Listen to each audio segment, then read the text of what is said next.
ഇന്ന് നമ്മൾ വീട്ടിൽ തന്നെ ഉണ്ടാക്കാവുന്ന നമ്മുടെ എല്ലാ ചെടികൾക്കും പറ്റും. അതുപോലെ തന്നെ വേപ്പിന്, പ്രത്യേകിച്ച് വേപ്പ് തഴച്ച് വളരാൻ വേണ്ടിയിട്ട് വീട്ടിൽ തന്നെ ഉണ്ടാക്കുന്ന 3 ജൈവവളങ്ങളാണ് നിങ്ങളെ പരിചയപ്പെടുത്തുന്നത് കേട്ടോ. വീഡിയോ എല്ലാവരും സ്കിപ്പ് ചെയ്യാതെ മുഴുവനായി തന്നെ കാണണേ. അപ്പോൾ ഈ വളങ്ങളൊക്കെ ചെയ്ത് നോക്കൂ കേട്ടോ. അടുക്കളയിൽ ഒഴിച്ചുകൂടാൻ പറ്റാത്ത ഒന്നാണ് നാരങ്ങ. ഇതിൽ ധാരാളം വിറ്റാമിൻസും ആൻറ്റി ഓക്സിഡൻറ്റുകളും അടങ്ങിയിട്ടുണ്ട്. ചെടികൾക്ക് നാരങ്ങയും നാരങ്ങാത്തൊലിയും പല രീതിയിൽ പ്രയോജനകരമാണ്. ഇത് ഒരു കീടനാശിനിയായും വളമായും ഉപയോഗിക്കാം. ഉപയോഗം കഴിഞ്ഞതിന് ശേഷം നാരങ്ങാത്തോട് വലിച്ചെറിയാറാണോ പതിവ്? എന്നാൽ ഇനി അങ്ങനെ ചെയ്യണ്ട. നാരങ്ങാത്തോടിനും ധാരാളം ഉപയോഗങ്ങളുണ്ട്. ചെടികളുടെ ആരോഗ്യം മെച്ചപ്പെടുത്താനും നന്നായി വളരാനും നാരങ്ങാത്തോട് മതി. നാരങ്ങാത്തൊലിയിൽ പൊട്ടാസ്യം, കാൽസ്യം, മഗ്നീഷ്യം തുടങ്ങിയ പോഷകങ്ങൾ ധാരാളം അടങ്ങിയിട്ടുണ്ട്. വളരെ ചെറിയ അളവിൽ മാത്രമേ നാരങ്ങാത്തോട് ഉപയോഗിക്കാൻ പാടുള്ളൂ. നാരങ്ങയുടെ തോടിലുള്ള അസിട്രിക് ഓയിലാണ് ഇതിൻ്റെ ഗുണങ്ങൾ അടങ്ങിയിട്ടുള്ളത്. നാരങ്ങാത്തൊലിയിലുള്ള സിട്രസിൻ്റെ ഗന്ധം ഉറുമ്പുകൾക്ക് അസ്വസ്ഥത ഉണ്ടാക്കുന്നു. ഉറുമ്പ് സ്ഥിരമായി വരുന്ന സ്ഥലങ്ങളിൽ നാരങ്ങാത്തോട് ഇട്ടുവെക്കാം. ഇത് ഉറുമ്പ് വരുന്നതിനെ തടയും.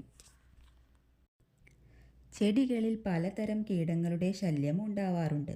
എന്നാൽ നാരങ്ങാത്തോട് ഉപയോഗിച്ച് കീടങ്ങളെ അകറ്റാൻ സാധിക്കും. കുറച്ചു വെള്ളത്തിൽ നാരങ്ങാത്തൊലിയിട്ട് നന്നായി തിളപ്പിക്കണം. തണുത്തതിന് ശേഷം ചെടികളിൽ സ്പ്രേ ചെയ്താൽ മതി.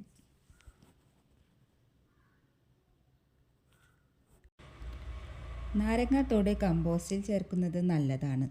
കമ്പോസ്റ്റ് പ്രക്രിയ വേഗത്തിലാക്കാനും നല്ല പോഷക ഗുണമുള്ള കമ്പോസ്റ്റ് ലഭിക്കാനും ഇത് സഹായിക്കും. ഇത് ചെടികളുടെ വളർച്ചയെ മെച്ചപ്പെടുത്താൻ സഹായിക്കുന്നു. കമ്പോസ്റ്റിലെ ദുർഗന്ധം അകറ്റാനും നാരങ്ങയുടെ തോട് ഉപയോഗിക്കാറുണ്ട്.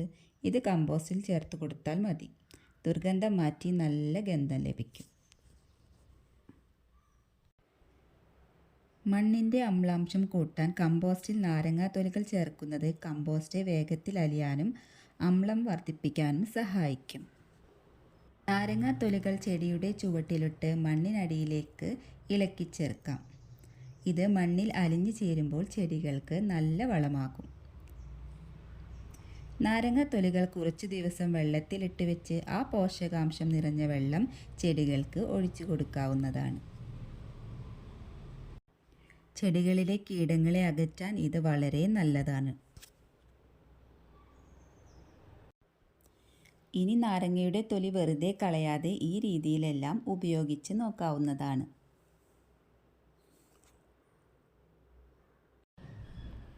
ഇതാണ് നമ്മുടെ വീട്ടിലെ ചക്കിപ്പൂച്ച.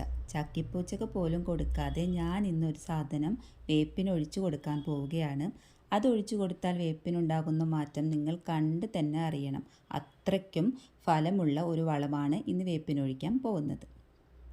ഇത് നമ്മുടെ കുഞ്ഞിച്ചാള നന്നാക്കിയതിൻ്റെ വേസ്റ്റാണ് കേട്ടോ. അതാണ് നമ്മൾ ഇന്ന് സ്പെഷ്യലായിട്ട് വേപ്പിന് കൊടുക്കുന്ന വളം. ഇതെങ്ങനെയാണ് ഉപയോഗിക്കേണ്ടതെന്ന് വെച്ചാൽ, വേപ്പിൻ്റെ താഴെ ഒരു ചെറിയ കുഴി ഉണ്ടാക്കുക. നല്ല രീതിയിൽ കുഴിച്ചതിന് ശേഷം അതിലേക്ക് നമ്മുടെ ഈ വളം ഒഴിച്ചു കൊടുക്കാം. മത്തി വേസ്റ്റ് നേരിട്ടോ അല്ലെങ്കിൽ ഫിഷ് അമിനോ ആസിഡ് പോലെയുള്ള ജൈവവളങ്ങളാക്കി ഉപയോഗിക്കാം. ഇതിൻ്റെ പ്രധാന ഗുണങ്ങൾ എന്തെന്ന് വെച്ചാൽ പോഷകങ്ങളുടെ കലവറയാണ്. നൈട്രജൻ, ഫോസ്ഫറസ് തുടങ്ങിയ കാൽസ്യം, വിറ്റാമിനുകൾ, മറ്റ് സൂക്ഷ്മമൂലകങ്ങൾ എന്നിവയും അടങ്ങിയിട്ടുണ്ട്. ഇത് മണ്ണിൻ്റെ ആരോഗ്യം മെച്ചപ്പെടുത്തുന്നു. മീൻ വേസ്റ്റ് കുഴിച്ചിട്ടതിന് ശേഷം അതുപോലെ വെയിറ്റ് കയറ്റി വെക്കേണ്ടതാണ്. അല്ലെങ്കിൽ എലികൾ വന്നിട്ട് അതെല്ലാം നാശകോശമാക്കിയിടും. ജീവകം എ ധാരാളം അടങ്ങിയിട്ടുള്ളതാണ് കറിവേപ്പില. രുചിക്ക് വേണ്ടി മാത്രമല്ല, ആരോഗ്യ സംരക്ഷണം കൂടി ലക്ഷ്യമിട്ടാണ് കറിയിൽ കറിവേപ്പില ചേർക്കുന്നത്. ദൈനംദിന ജീവിതത്തിലെ പല സാധാരണ അസുഖങ്ങൾക്കുമുള്ള പ്രതിവിധിയാണ് കറിവേപ്പില. ദഹന സംബന്ധമായ അസുഖങ്ങൾക്കും ശരീരത്തിലെ കൊളസ്ട്രോൾ സന്തുലനത്തിനും വാതം, ദുർമേധസ്, ജ്വരം, കഫം തുടങ്ങിയ ശമിപ്പിക്കാനുമെല്ലാം കറിവേപ്പില പ്രയോജനപ്പെടുന്നുണ്ട്. 6 മാസം പ്രായമായ കറിവേപ്പിൽ നിന്ന് മാത്രം ഇലകൾ പറിക്കാൻ ശ്രദ്ധിക്കണം. പുതിയ ശാഖകൾ വളരുന്നതിനായി ഇടയ്ക്കിടെ ചെടി മുറിച്ചു കൊടുക്കേണ്ടതുണ്ട്. ആഴ്ചയിലൊരിക്കൽ മണ്ണിലെ കളകൾ പറിച്ചു കളയണം. നേർപ്പിച്ച കഞ്ഞിവെള്ളം ചെടികളിൽ തളിക്കുന്നത് ഇലമുരടിപ്പ് നിയന്ത്രിക്കാൻ സഹായിക്കുന്നു. പുതിയ ശാഖകൾ വളരുന്നതിനായി ഇടയ്ക്കിടെ ചെടി മുറിച്ചു കൊടുക്കേണ്ടതുണ്ട്.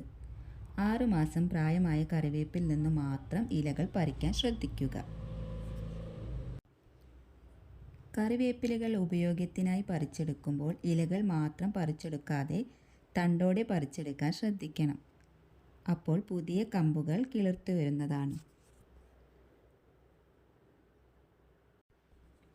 മുട്ടത്തോട്, കഞ്ഞിവെള്ളം, ചാരം, വേപ്പിൻ പിണ്ണാക്ക്, എള്ളിൻ പിണ്ണാക്ക് എന്നിവ ഉൾപ്പെടെ അടുക്കളയിലെ ഭക്ഷണ അവശിഷ്ടങ്ങൾ വരെ വളമായി ഉപയോഗിക്കാവുന്നതാണ്.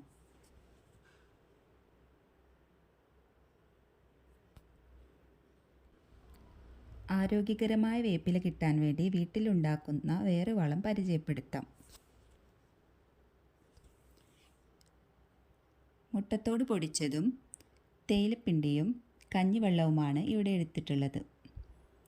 കഞ്ഞിവെള്ളത്തിലേക്ക് പൊടിച്ച മുട്ടത്തോട് ചേർക്കാം. ചായയിലയും ചേർത്ത് കൊടുക്കാം.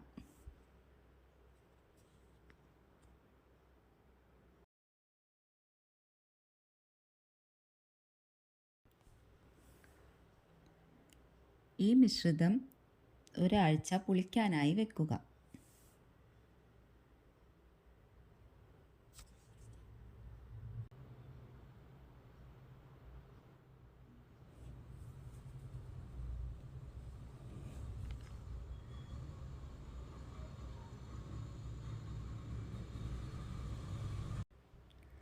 ആഴ്ചയിൽ ഒരിക്കലെങ്കിലും കറിവേപ്പിൻ്റെ ചുവട്ടിൽ ഇത് ഒഴിച്ചു കൊടുക്കാവുന്നതാണ്.